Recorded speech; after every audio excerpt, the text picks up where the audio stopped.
Isang makabayang araw sa inyong lahat.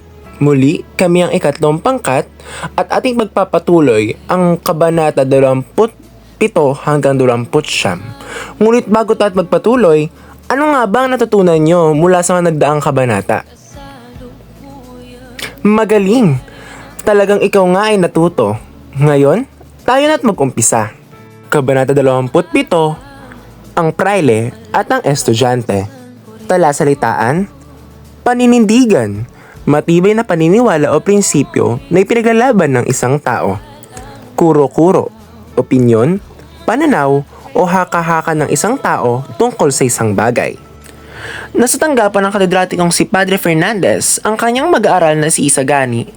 Inusig ng pari si Isagani sa pagtatalumpati nito sa harap ng mga mag-aaral at kung kasama ba ito sa hapunan. Tinatapat siya ng binata na hinangaan naman ng pari dahil karaniwan daw sa mga ganoon ay tumatangi. Sumagot si Isagani na kung ano raw ang mga mag-aaral ay dahil iyon sa mga pari. Nagpalitan ng papuri ang dalawa sa kabila ng palitan ng argumento. Gayunman, naisa-isa niya si Gani ang mga sakit ng mga pari sa pagtuturo. Sinabi naman ng pari na malabis na ang sinasabi ni Isagani. Nagpatuloy si Isagani at sinabing ang kalayaan at karunungan ay kasama sa pagkatao ng mga nilalang. Nagwika din si Isagani tungkol sa gawain ng mga pari na pandaraya at panlalamang sa mga Pilipino upang maging maginhawa lamang. Hindi nakapagsalita ang pari at ngayon lamang siya naranasang magipit sa pakikipagtalo sa isang estudyanteng Pilipino. Wala sa edad o katayuan sa buhay ang pagiging tama o nasa katwiran. Hindi na ibibigay ng edad ang pagkamulat bagkus, ang mga karanasan at paniniwalaan ang siyang ugat ng pagiging matuwid. Kabanata 28, Tata Selo. Talasalitaan, filibustero, isang taong lumalaban o sumasalungay sa pamahalaan, tinuturing na rebelde o subversibo. Seditibo, naglalarawan sa mga bagay o kilos ng nakakapoko na paghihimasik, pagsuway o labag sa pamahalaan. Nagbiga ang mamahayag na si Benya at nawasto ang kanyang sinasabi na sama sa Pilipinas ng pagkatuto ng mga kabataan. Nagdulot ng takot sa lahat ng mga paskil, kabilang ng mga pare, general at mga instit. Hindi na rin dumalo sa pagtitinda ni Coago ang mga pare. Nais namang konsultahin ng mga takot din si Coago si Simon tungkol sa mga sandadong nakatago sa ilalim ng bahay. Ngunit nagpabaabot ng mensahe si Simon na huwag galawin ang mga iyon. Nagpunta siya kay Don Casudio, ngunit ayaw din itong ng bisita dahil sa takot, kaya kay Benyab siya nagtungo. Nakita niya ang dalawang bolbero na sa ibabaw ng mga dokumento nang namulot, kaya umalis agad ito. Nagpunta naman si Padre Irin sa bahay ni Tiago upang ibalita ang kahindi-hindi na pangyayari.